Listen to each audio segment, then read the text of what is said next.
Hello everyone, তো আজকে চলে এসেছি একটি লম্বা রান্নার ব্লগ ভিডিও নিয়ে।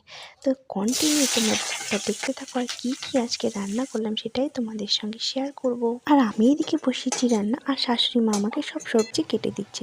তো ডালটাকে সিদ্ধ করে নিয়েছি, এইদিকে মুলো যে কেটে রেখেছি সেটাকে ভেজে নিয়েছি, সেটা এখন ডাল দিয়ে সম্বার করবো। আর এদিকে ফোড়নে দিয়েছি সর্ষে ফোড়ন, কাঁচা লঙ্কা আর একটা শুকনো লঙ্কা, বাস ডাল হয়ে গেল। এবার করবো পালং শাক ভাজি। দিয়ে দিলাম কড়াইয়ে তেল, তারপরে ফোড়নে দিলাম শুকনো লঙ্কা, কাঁচা লঙ্কা, একটু আদা কুচি। কারণ আজকে ছিল সোমবার, তাই সব সবজি আজকে নিরামিষ হবে। তো দিয়ে দিলাম লবণ আর একটুখানি হলুদ। সব শাকের মধ্যে কিন্তু আমি একটুখানি করে হলুদ দিই, কারণ হলুদ ছাড়া তো সবজি খাওয়া যায়। আর এইদিকে হবে চাল কুমড়ো। আর চাল কুমড়োটাকে আজকে বড়ি দিয়ে বানাবো। আর ডালের বড়ি দিয়ে চাল কুমড়োটা কিন্তু হেব্বি লাগে খেতে। তোমরা যদি না খেয়ে থাকো অবশ্যই ট্রাই করো। আর এই যে আলুটা দেখাচ্ছি তোমাকে, এটা হবে আজকে আলু পোস্ত। আর শাকের মধ্যে এত জল বেরিয়ে গেছে, দেখো জলগুলো কেমন টকবক টকবক করছে। রান্না আমি তোমাদেরকে শেখাচ্ছি না, আমি যেরকম করে রান্না করি সেটাই তোমাদেরকে দেখাচ্ছি। তো ফাইনালি আমার শাকও কমপ্লিট। তারপর দিয়ে দিলাম কড়াইয়ের মধ্যে তেল, কারণ বড়িটাকে তো একটু ভেজে নিতে হবে, কাঁচা তো দেওয়া যাবে না। তাই বড়িটাকে ভেজে নামিয়ে নিলাম। তারপর কড়াইয়ে দিয়ে দিলাম আর একটুখানি তেল, ফোড়নে দিলাম কালো জিরে, কাঁচা লঙ্কা, একটু আদা কুচি দিয়ে চাল কুমড়োটা যে কষে নিয়েছি সেটা দিয়ে দিলাম। তো দিয়ে দিলাম লবণ, হলুদ,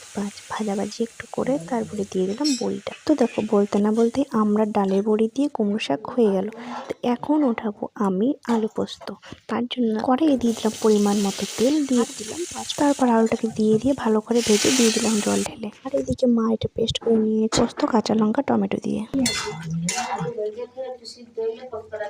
আলু বলে গেছে আর একটু করে ইসে দে দে দিও কেনে যাবে তো। হ্যাঁ টানো তো খাবে, এইটাই ভালো খায় ওরা। বাবু যদি থাকে দেখ দিয়ে দাও, ফুটালে কি ছানা কাটা হয়ে যাবে, ছানার মতো হয়ে যাবে। ওরা তো এটাই পছন্দ করে বেশি, কাঁচা গন্ধ বেরোবে, এটাই তো ভালোবাসে। তোরা রান্নার ভিডিওটা ভালো লাগলে অবশ্যই লাইক কমেন্ট শেয়ার করে দিও। আর লাস্টে ভাজা হয়েছিল গ্যান্দাল ভাতের বড়া, গরম গরম।